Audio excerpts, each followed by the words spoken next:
9.5 साल की कमाई उसने जीरो कर दी, ढेला कर दी। मनोहर लाल जी खट्टर को आसमान से हटा के आसमान से फर्श पे ले। ये वो एक फेयरवेल पार्टी थी। और ये हमारे समाज में इस चीज़ की बड़ी पीड़ा है।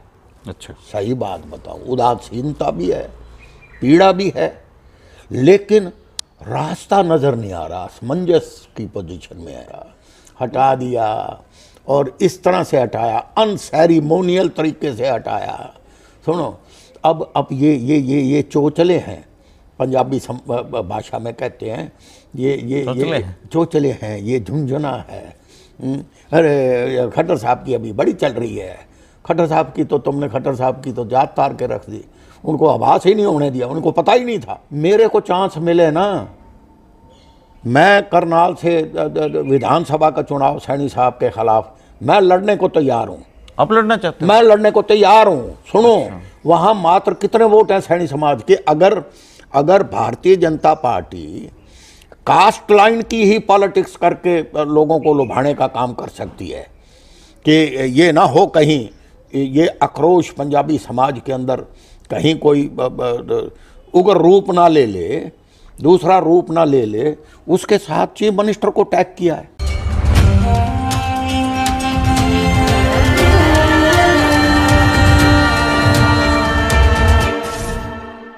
नमस्कार दोस्तों, गुरुकुल ऑफ पॉलिटिक्स पर आपका स्वागत है और मैं हूं आपका दोस्त धर्मेंद्र कंवारी। आज हमारे साथ हैं पूर्व मंत्री गृह मंत्री सुभाष बत्रा जी। बत्रा जी, सुबह सुबह का टाइम है जी, और कसम आप झूठ मत बोलिए। बिल्कुल नहीं बोलूँगा, बेबाक तरीके से आपको बिल्कुल जो बोलोगे ना सही बोलोगे। सही बोलूँगा और दिल से बोलूँगा। ठीक है जी। सबसे पहले तो मैं आपसे ये जानना चाहता हूँ, 9.5 साल आपकी कम्युनिटी के मुख्यमंत्री रहे मनोहर लाल खट्टर जी, उनके कार्यकाल को आप कैसे देखते हो? देखिए, ऐसा है, आपको सही बात बताऊं कि मैंने बड़े बरसों तक पंजाबी समाज की वकालत की और मैं लोगों को, अपने समाज को, हरियाणा के ख़ास तौर पे लोगों को ये समझाता रहा कि पंजाबी एक कास्ट नहीं है, पंजाबी एक कल्चर है। जब हम पाकिस्तान से आए थे, अकेले हिंदू खत्री तो नहीं आए थे, उसमें कंबोज भी आए थे, उसमें मजहबी सिख भी आए थे, उसमें सरसा इलाके के जाट भी आए थे, जट सिख भी आए थे, उसमें ब्राह्मण भी आए थे, दलित भी आए थे, बैकवर्ड भी आए थे, सभी जाति के लोग थे। पंजाब एक कल्चर थी, उस वक्त एक महापंजाब था। तो 1966 से पहले ज्वाइंट पंजाब था, सभी ना पंजाबी थे। लेकिन हरियाणा बनने के बाद हमें ये कहने की ज़रूरत पड़ी कि नहीं, जो पाकिस्तान से आए थे वो एक कल्चर थी, उनको उनका मान सम्मान मिलना चाहिए और पंजाबी कल्चर के आदमी को मुख्यमंत्री बनना चाहिए। तो ये संघर्ष बहुत लंबा चलाया मैंने, जगह जगह मैंने रैलियां की, जुलूस किए, जलसे किए। और जब मुख्यमंत्री बने, मैंने सबसे पहला आदमी था जिसने नरेंद्र मोदी जी का धन्यवाद और आभार भी प्रकट किया जब खट्टर साहब बने। और गर्व था हमें, सच्ची बात है। लेकिन जब कभी समाज की अनदेखी होती थी तो मुझे पीड़ा भी होती थी, मैं बेबाक बात करने में बड़ा वो था। और जब कोई डेलीगेशन पंजाबी समाज का मिलने जाता था तो खट्टर साहब कहते थे कि भाई मुझे पंजाबियों ने नहीं, मुझे तो सभी लोगों ने बनाया। वो समझ नहीं पाए कि हमारा तात्पर्य समाज का क्या है। आज इतनी पीड़ा हुई है कि 9.5 साल, तो एक तरफ तो प्रधानमंत्री नरेंद्र मोदी जी कह रहे हैं कि हम इकट्ठे सोया करते थे, मोटरसाइकिल पे चला करते थे, नहायत ईमानदार चीफ मिनिस्टर है, बड़ा पाकदर्शी चीफ मिनिस्टर है। 9.5 साल की कमाई उसने जीरो कर दी, ढेला कर दी। मनोहर लाल जी खट्टर को आसमान से हटा के आसमान से फर्श पे ले आए। मैं ये समझता हूँ, मेरी ये सोच है। चीफ मिनिस्टर एक प्रदेश का राजा होता है, उसने 4.5 साल कई ऐसी योजनाएं लागू की जिससे मुझे भी गर्व होने लगा था कि आज HCS में जितनी मेरिट के ऊपर सिलेक्शन हुई, पहले क्या होता था मैं उस पर ज़्यादा नहीं जाना चाहता। कांग्रेस के राज में, मैं कांग्रेस के अंदर मंत्री भी रहा हूँ, मुझे सच्चाई का पता है। उस वक्त कोटा सिस्टम होता था कि हर MLA इतने इतने बना ले, हर चाहे इवन यूनिफॉर्म फोर्स के सिलेक्शन भी वो कोटा सिस्टम से दिया जाता था कि भाई 2000 वैकेंसी है, 15-15 12-12 कांस्टेबल भर्ती करवा लो। तो उस वक्त भी मैं सोचता था कि ये ठीक नहीं है। जिसने बॉर्डर पे लड़ाई लड़नी है, जो यूनिफॉर्म फोर्स का आदमी है, जिसने एमुनेशन चलाने हैं, उसका भी कोटा सिस्टम से होगा तो इससे बड़ा दुर्भाग्य क्या हो सकता है। लेकिन उस वक्त चलती नहीं थी। सभी MLA ये सोचते थे कि नहीं हमें कोटा मिलना चाहिए। उन्होंने उस सिस्टम को तोड़ा और एक ईमानदारी से प्रदेश की सेवा की। लेकिन आज उसकी वो हालत की है, मुंह में झुंझुना डाल दिया और नैब सैनिक के साथ साथ चलेंगे, इकट्ठे काम करेंगे। क्या इकट्ठे काम करेंगे? एक मुख्यमंत्री को मुख्यमंत्री से एक दिन पहले तो रेवाड़ी में प्रधानमंत्री जी उससे रैली करवाते हैं, उसे उनका इस्तेमाल करते हैं, उनको पूरे देश के सामने उनकी जैसे वो नहीं होता फेयरवेल पार्टी ये वो एक फेयरवेल पार्टी थी। और ये हमारे समाज में इस चीज़ की बड़ी पीड़ा है। अच्छा, सही बात बताऊं, उदासीनता भी है, पीड़ा भी है, लेकिन रास्ता नज़र नहीं आ रहा, असमंजस की पोजीशन में है। दूसरी तरफ आज विकल्प के तौर पे कांग्रेस है। कांग्रेस पार्टी ने जहां हमारे 11 हम मिनिस्टर होते थे, चौधरी भजनलाल जी चीफ मिनिस्टर होते थे, सरदार हरपाल सिंह हमारे समाज से प्रदेश कांग्रेस कमेटी के अध्यक्ष होते थे, 16 MLA बन के आए थे। आज हम कहाँ हैं? आज एक MLA है। उस MLA का क्या अस्तित्व है, ये समझ से परे की बात है। आज कोई सार्थक अपोजिशन का रोल कोई अदा ही नहीं कर रहा है। आज 4 वर्किंग प्रेसिडेंट कांग्रेस लीडरशिप ने, दिल्ली की हाई कमांड ने ये जो रजवाड़ावाद है, इन 3-4 लीडरों से पूछ के उनको बनाया और हमारे समाज से एक भी आदमी नहीं बना। और हमारे अपोजिशन के लीडर कहते हैं कि OBC समाज से होगा, डिप्टी चीफ मिनिस्टर, एक जाट भी डिप्टी चीफ मिनिस्टर हो सकता है, एक ये भी चीफ मिनिस्टर हो सकता है, ब्राह्मण भी हो सकता है, just to please Brahmins. Punjabi का वहाँ भी कोई नाम नहीं है, जबकि 25 से 30 कॉन्स्टिट्यूंसी में पंजाबी ही मैटर करता है, अर्बन कॉन्स्टिट्यूंसी में। तो इसलिए आज पंजाबी समाज के लोग असमंजस में खड़े हैं। और जिस तरह से मैं समझता हूँ, ये एक मौजूदा मुख्यमंत्री को चुनाव से मात्र महीना 2 महीने पहले उसको इस तरह बेकदरी से हटाना, इससे और अपमान क्या हो सकता है? कोई इसको सम्मान समझे, कोई समझे। मैं अंदर आत्मा से बात कह रहा हूँ। मतलब आपको निजी तौर पे अच्छा नहीं लगा? मुझे निजी तौर पे अच्छा नहीं लगा। हमारे समाज के भी जिनको मैं मिलता हूँ उनको भी अच्छा नहीं लगा। मेरे पास टेलीफोन आते हैं, अशोक अरोड़ा जी का टेलीफोन आया था, कल रात को मेरे पास आना था। वो भी मेरे से यही कह रहे थे कि अब ये क्या हो गया, चाहे वो लेकिन भाई तो है मेरे। हम आपस में जहाँ कुरुक्षेत्र में कैथल साइड पे मैं चंडीगढ़ जाता हूँ, रास्ते में रुकता हूँ, जब पंजाबी समाज के लोगों को मिलता हूँ तो उनमें एक उदासीनता है, एक पीड़ा है जिसका वर्णन करना ये आपको लोकसभा के चुनाव में नज़र आ जाएगा। मैं तो कहता हूँ नायब सैनी को क्यों चुनाव विधानसभा का लड़वाया गया, क्यों लड़वा रहे हैं बाई इलेक्शन? वो तो 6 महीने के अंदर चुनाव लड़ सकते थे। अभी क्या ज़रूरत पड़ी थी?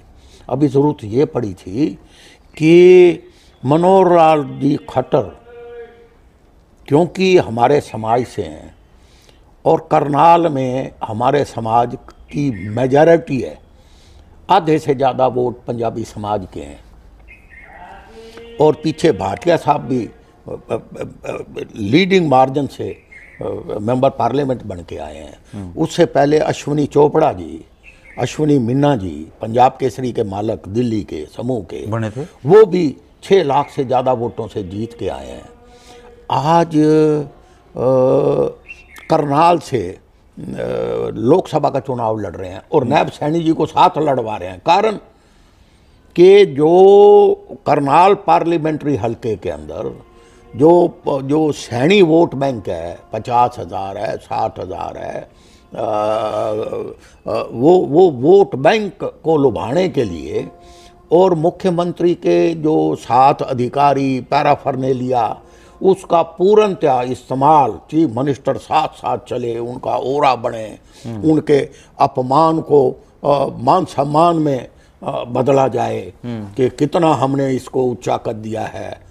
ऊंचा तो पता है क्या दिया है, मुख्यमंत्री ही राजा होता है स्टेट का, हटा दिया। और इस तरह से हटाया, अनसेरिमोनियल तरीके से हटाया। सुनो, अब ये चोचले हैं, पंजाबी भाषा में कहते हैं ये चोचले हैं, ये झुंझुना है। अरे खट्टर साहब की अभी बड़ी चल रही है, खट्टर साहब की तो तुमने खट्टर साहब की तो जात तार के रख दी, उनको आभास ही नहीं होने दिया, उनको पता ही नहीं था।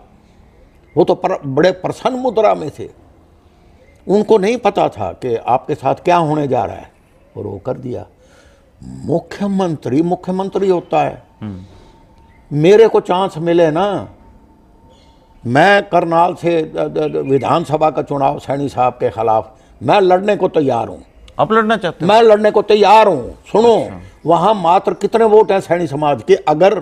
अगर Bharatiya Janata party cast line की ही पॉलिटिक्स करके लोगों को लुभाने का काम कर सकती है कि ये ना हो कहीं ये आक्रोश पंजाबी समाज के अंदर कहीं कोई उग्र रूप ना ले ले, दूसरा रूप ना ले ले, उसके साथ चीफ मिनिस्टर को टैग किया है ताकि उनका ओरा बना रहे। और वहां पर सैनी समाज की वोट विधानसभा में कितनी है? 5,000, 4,500 मुश्किल से। और पंजाबी समाज की वोट तो बहुमत है। वहां से चीफ मिनिस्टर को अलग करके लोकसभा का फायदा मिले और चीफ मिनिस्टर की मनोहर लाल खट्टर जी की वजह से पंजाबी समाज ये समझे कि नहीं अभी भी खट्टर साहब बहुत हैं, वो सैनी साहब को, नायब सैनी साहब को फायदा मिले। मैं कहता हूँ ए भगवान मेरे को मौका दे दे। आप मांगो टिकट।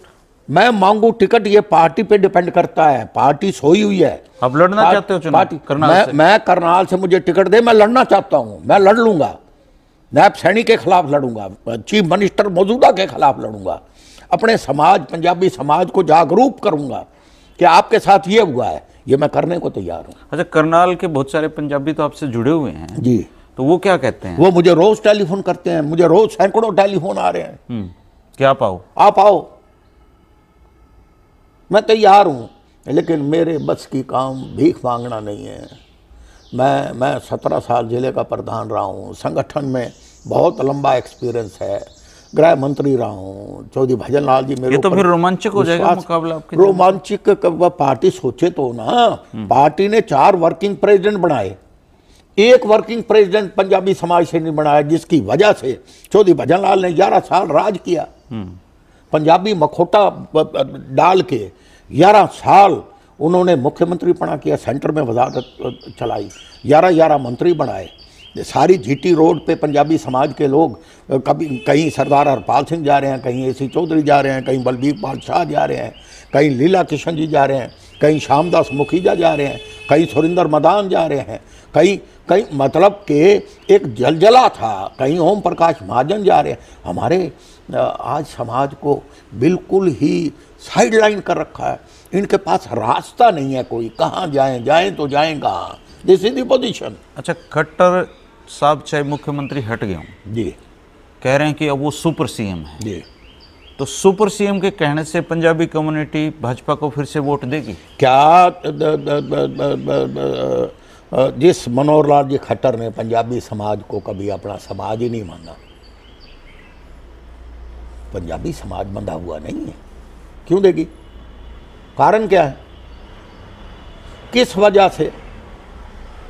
आज ये जरूर है कि पंजाबी आज चौराहे पे खड़ा है, पंजाबी अपनी निर्णायक भूमिका अदा करना चाहता है, पंजाबी एक खुदरा व्यापारी है, पंजाबी अर्बन कॉन्स्टिट्यूंसीज में वो वोट की मार मारता है।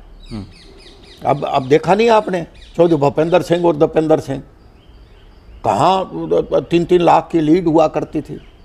कारण क्या है? अर्बनाइज सेक्टर का जो वोटर है, उन्होंने अपने आप को ठगा सा महसूस किया, यही कारण था ना। तो इसलिए मैं कांग्रेस के लीडरों को भी कहता हूँ कि अपनी वो कहते हैं ना, देर आए दुरुस्त आए, अब भी अपनी सोच को बदलो। और जब तक अर्बनाइज सेक्टर का वोटर और ख़ास तौर पे पंजाबी समाज का वोटर साथ नहीं लगेगा, सत्ता के गलियारे में नहीं पहुंच सकते आप। अच्छा, जैसे अभी आपने जिक्र कर दिया भूपेंद्र सिंह हुड्डा का, दीपेंद्र हुड्डा तो आपके भतीजे ही हैं कायदे से। दीपेंद्र हुड्डा मेरा बेटा है, आपकी गोदी में खेले, मेरी गोदी में खेला है। मैं जो बात कहना चाहता हूँ, सुनो, 2 चीजें मार गई। यही रोहतक शहर था, पहले 1991 के चुनाव में चौधरी भूपेंद्र सिंह मेरे साथ तो लड़े थे, 46,000 वोटों की लीड हुई थी शहर से। 9 में से 6 हलकों में हार के आए थे। रोहतक सबसे बड़ी लीड, कलानौर एंड सालाबास, 3 हलकों ने इनको विजयी बनाया था। अब ये तीनों हलके अर्बनाइज सेक्टर के हैं। ये नहीं समझ पा रहे इस राजनीति को। चौधरी देवीलाल जी मूर्ख नहीं थे, उन्होंने डॉक्टर मंगल सैन को साथ लिया था और उनको डिप्टी चीफ मिनिस्टर बनाया था।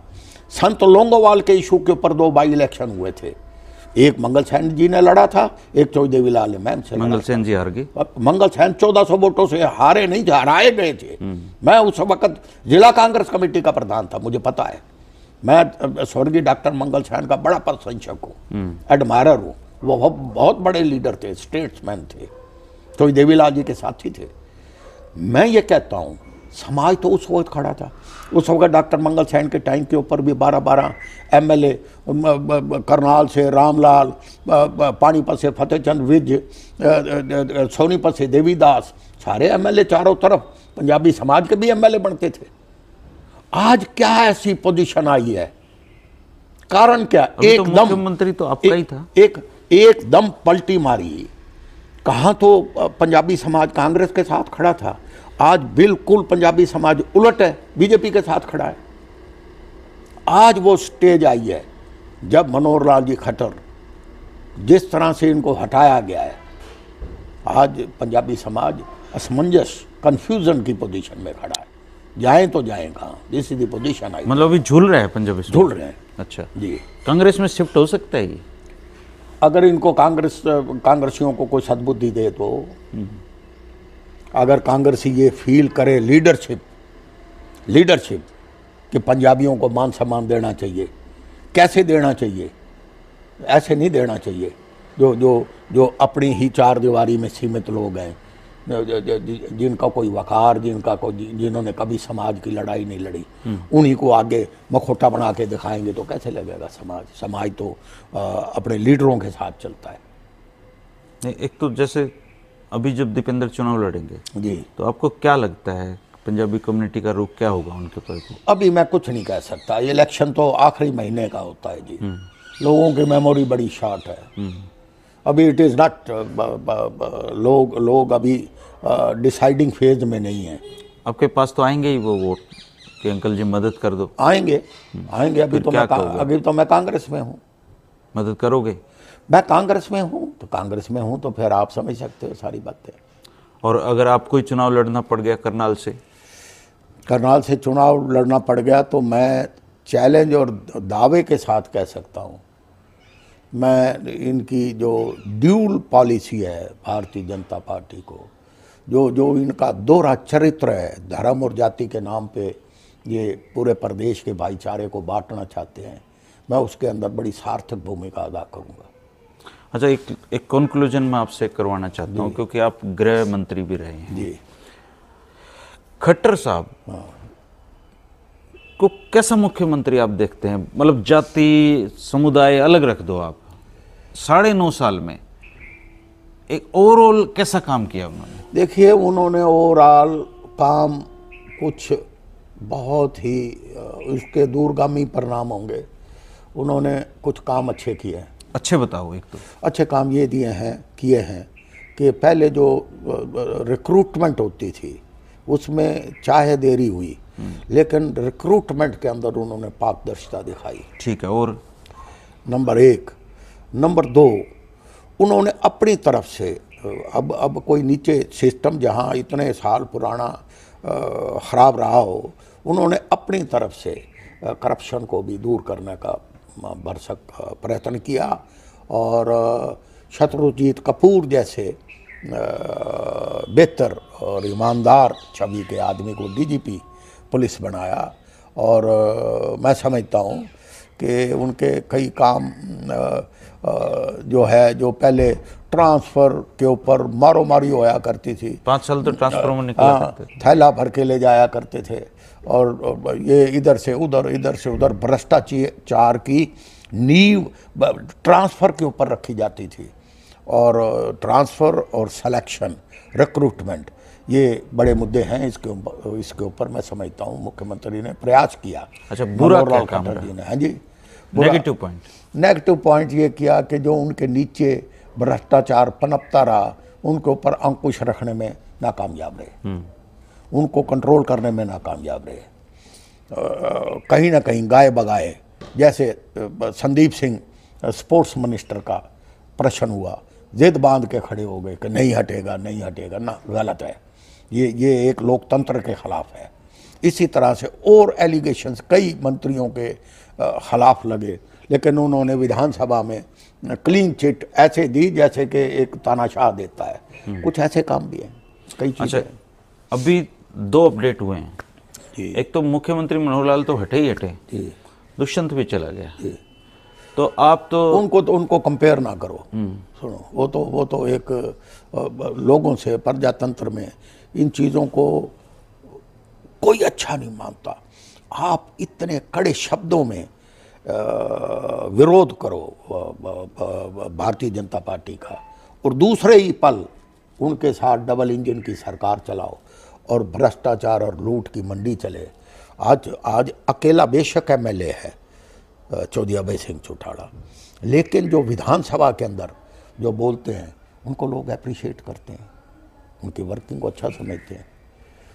तो इसलिए दुष्यंत के प्रति क्या नजरिया है? दुष्यंत के प्रति लोगों का बड़ा नकारात्मक रवैया है, और आने वाले टाइम में आपको पता लग जाएगा। प्रजातंत्र में तो 5 साल के बाद समय आता है जब लोग अपना फैसला सुनाते हैं। उससे पहले तो कोर्टों में जाना पड़ता है, लेकिन 5 साल के बाद लोगों की अदालत में जाना पड़ता है। लोग सुनाते हैं अपना फैसला, आपके सामने आएगा। तो आप फिर दंड बैठक पहलना शुरू कर दो, क्या पता आपको करना, क्या पता परमात्मा, क्या पता इनके शुद्ध बुद्धि आ जाए। कर लोगे अपनी कम्युनिटी? कर लूंगा, ऐसा हिला दूंगा कि आप समझो कि करनाल में मैं इनको एक्सपोज कर दूंगा, इनको इनकी कार्यशैली को अभी क्या राजस्थान धराशायी कर दूंगा। राजस्थान में 10 दिन बाद मंत्री हार गया था उनका। मैं कह रहा हूँ कि कामराज को एक लॉ ग्रेजुएट स्टूडेंट ने हरा दिया था। ये जो अब बन रहे हैं, ये जो मुख्यमंत्री खट्टर और पूर्व मुख्यमंत्री, मौजूदा मुख्यमंत्री आपस में, ओहो वो आनंद आएगा। मुझे मैदान में उतार दे, पार्टी में तैयार हूँ। जवान हो जाओगे, जवान हो जाऊंगा। अच्छा, एक लास्ट सवाल पूछता हूं। जी, मनोहर लाल खट्टर जी भी आपसे मिले थे पीछे? मिले थे। तो कहानी आ जाओ इधर। अंदर आत्मा से मैं उनको लाइक करता हूँ। अंदर आत्मा से मुझे बड़ी पीड़ा हुई उस वक़्त जब उनको हटाया गया, जब एक इस किस्म की हुई, तो मैं सारी रात नहीं सो पाया। सच्ची बात बता रहा हूँ, मेरी बड़ी तड़पन हुई कि ये क्या किया, ये ऐसा नहीं होना चाहिए, ये ऐसा दुर्व्यवहार नहीं होना चाहिए। बस और इसके आगे कुछ नहीं कहना चाहता। दोस्तों, सुभाष बत्रा जी दंड बैठक पेलना शुरू कर चुके हैं।